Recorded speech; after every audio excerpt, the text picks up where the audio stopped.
I wandered lonely as a cloud. I wandered lonely as a cloud मतलब मैं भटक रहा हूँ अकेला, जैसे क्लाउड नहीं उड़ते रहते इधर से उधर उधर से उधर, उस तरह वो उड़ रहा है, तो वो भटक रहा है बादल जैसे। That floats on high over vales and hills, और कहाँ पे वो फ्लोट हो रहा है, बह रहा है बहुत आसानी से, लाइटली। कहाँ बह रहा है वो? वैलीज़, पहाड़ों और पर्वतों के आसपास। When all at once I saw a crowd, जब मतलब वो कहीं गया है घूमने और वहाँ पे वैसे अकेला घूमने गया हुआ है और वहाँ पे अपने आप को बहुत हल्का और बहुत लाइट महसूस कर रहा है। वो ऐसा लग रहा है कि मैं उड़ रहा हूँ। जब हम कहीं बाहर जाते हैं, कोई हिल स्टेशन पर जाते हैं, तो हमको इसी तरह से बहुत हल्का हल्का ऐसे फ्लोट सा फील होता है। ओके, तो that when all at once I saw a crowd. Third line में all at once I saw a crowd, मैंने उसी वक्त एक ही झटके में क्या देखा? एक क्राउड देखा। किसका क्राउड देखा? A host. होस्ट मतलब large number of golden daffodils. Daffodil जो है गोल्डन कलर का, येलो कलर का जो डैफोडिल्स का पौधा है, वह बहुत सारे डैफोडिल्स के फूल खिले हुए थे। उसने वो बहुत सारे देखे, लार्ज नंबर ऑफ, मतलब गुच्छा नहीं देखा, थोड़ा सा नहीं, बहुत सारे, शायद लाखों करोड़ों उसको फ्लावर उसको दिखाई दिए। बिसाइड कहाँ दिखाई दिए? Beside the lake beneath the trees. Lake के बिसाइड, उसके पास में, और ट्रीज़ के नीचे। मतलब ये छोटे छोटे इतने होते हैं कि छोटे छोटे ट्रेन उसको कंप्लीट कर लें। Fluttering and dancing in the breeze, और क्या कर रहे थे? फ्लटरिंग एंड डांसिंग मतलब फ्लैपिंग अप एंड डाउन, मतलब वो इधर हिल रहे थे उधर हिल रहे थे और डांस कर रहे थे ब्रीज में, बहुत हवा में बहुत सारे डांस कर रहे थे। Continuous as a stars that shine and twinkle on the Milky Way, और ये इतने सारे थे, इस तरह से लग रहा था कि बहुत सारे, जैसे हम आसमान में, आकाश में, यूनिवर्स में जिस तरह से हम देखते हैं बहुत सारे सितारे होते हैं, बहुत सारे स्टार्स हमको रात में दिखाई देते हैं और चमकते रहते हैं और मिल्की वे बनाते हैं, मिल्की वे बनाते हैं, उस तरह से वो लग रहे थे। They stretch in never ending line, और इतने सारे थे, मतलब उनकी इतनी लंबी लाइन थी, ऐसा लग रहा था वो कभी ख़त्म ही नहीं होंगे। अलॉन्ग द मार्जिन ऑफ ए बे, और कहाँ पे? वो जो लेक है उसके किनारे लाइन से बहुत सारे हमको डैफोडिल्स के पौधे, उनमें जो डैफोडिल्स फूल लगे हुए हैं वो दिखाई दे रहे थे ऑर्थर को, right. Along the margin of the bay 10,000 I saw at a glance, मैंने कम से कम 10,000 फूल एक ही ग्लांस में या एक ही झलक में देख लिए।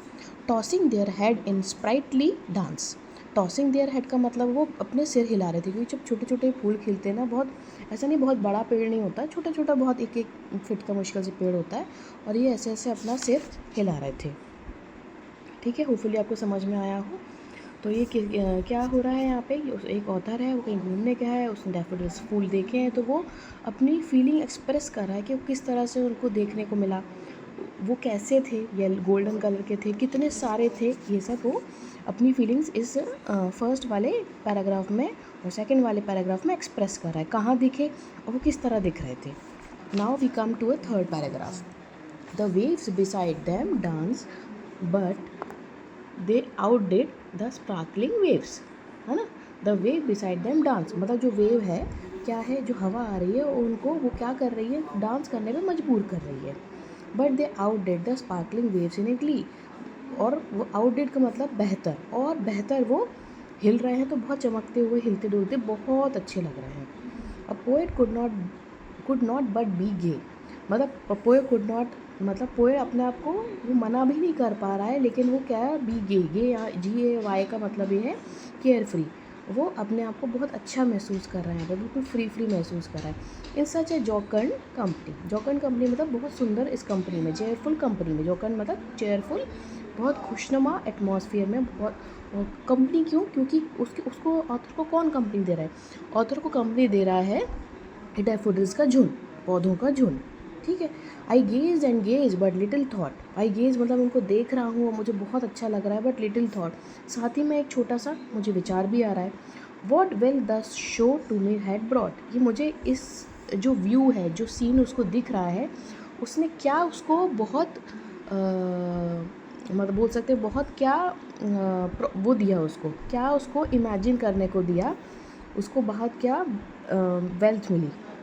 ठीक है, तो वो सोच रहा है कि मैं इसमें जो इस माहौल में, इस व्यू में जो बिल्कुल मदहोश सा हो गया हूँ, उसमें बिल्कुल मुझे क्या कीमती चीज़ दी है। वेल्थ मतलब क्या उसने मुझे कीमती चीज़ दी है। For oft when on my couch, फिर जब मैं, क्योंकि काउच में जब लेटा हुआ होऊंगा और मैं लेटा होऊंगा काउच पे, इन वेकेंट और पेंसिव मूड, जब खाली में पन में और बिल्कुल जब मैं कोई काम नहीं होगा, मैं रिलैक्स कर रहा हूँ, मैं सोच रहा होगा, in a pensive mood they flash upon the inward eye, फिर यही सीन मेरी आंखों के सामने एकदम छा जाएगा। ठीक है, तो वो क्या सोचा है, ये जो घूम के आया वो, फिर वो सोच रहा है कि जब मैं यहाँ से चला जाऊँगा वापस अपने घर और मैं लेटा हुआ हूँगा काउच पे, और वहाँ पे जब मैं सोच रहा हूँगा तो यही सीन, बहुत खुशनुमा जो एटमॉस्फेयर है, जो माहौल है, जो बहुत सुंदर डैफोडिल हज़ारों की तादाद में वो मुझे दिखेंगे, मेरे मन ही मन मेरी आंखों के सामने आएंगे। हाँ, और which is the bliss of solitude, और यही मेरे लिए सबसे बड़े उस अकेलेपन में बहुत जीने की तमन्ना होगी, या मैं बहुत खुश होने का एक रीज़न होगा, वो मुझे मिलेगा। And then my heart will pleasure fills, और मेरा मन है, जो मेरा है, वो बहुत खुशनुमा हो जाएगा, या बहुत मुझे अच्छा लगेगा वो सोच के, ये जो मैं चीज़ देख रहा हूँ। And dances with the daffodil, जिस तरह से डैफोडिल डांस कर रहे थे, मैं उसी तरह से डैफोडिल्स के साथ में डांस करता हुआ जाऊँगा। तो ये था विलियम वर्ड्सवर्थ का, जिनकी ये इंग्लिश पोएट है, और इनके डैफोडिल्स नाम का चैप्टर उन्होंने जो अपनी डैफोडिल्स को लेके फीलिंग्स एक्सप्रेस की है। बहुत सारे उन्होंने बैले भी लिखे हैं, ठीक है, और बहुत सारी इंग्लिश रोमांटिक मूवमेंट भी किए हैं उन्होंने। बहुत नेचुरल पोएट है जो कि नेचर को बहुत पसंद करते हैं, इसलिए उन्होंने शायद इस डैफोडिल को, चैप्टर को लिखा, इस पोएम को लिखा, जो कि वो अपनी फीलिंग एक्सप्रेस कर रहे हैं। होपफुली स्टूडेंट्स आपको समझ में आया होगा चैप्टर, इसके क्वेश्चन आंसर मैं आगे दे दूँगी आपको नेक्स्ट वीडियो में। और आप लोगों ने मुझे बोला था, तो ना ये वीडियो आपके लिए है, और आपको जो भी प्रॉब्लम है मुझे मैसेज करके बोर्ड्स बता सकते हैं, कुछ पूछ सकते हैं, कुछ और ऐसे टर्मिनोलॉजी है, कुछ वर्ड्स हैं जो हमको समझ में नहीं आ रहे हैं, हम जो नहीं समझ पाते हैं। तो थैंक यू फॉर कोऑपरेशन, और thank you for the messages जो आप मुझे दे रहे हैं, जिससे मैं मोटिवेट होकर वीडियो बनाती हूँ। आपको जिसके भी वीडियो चाहिए, प्लीज़ मुझे प्लीज़ DM कीजिए, और लाइक सब्सक्राइब मत कीजिए मेरे चैनल को। Thank you.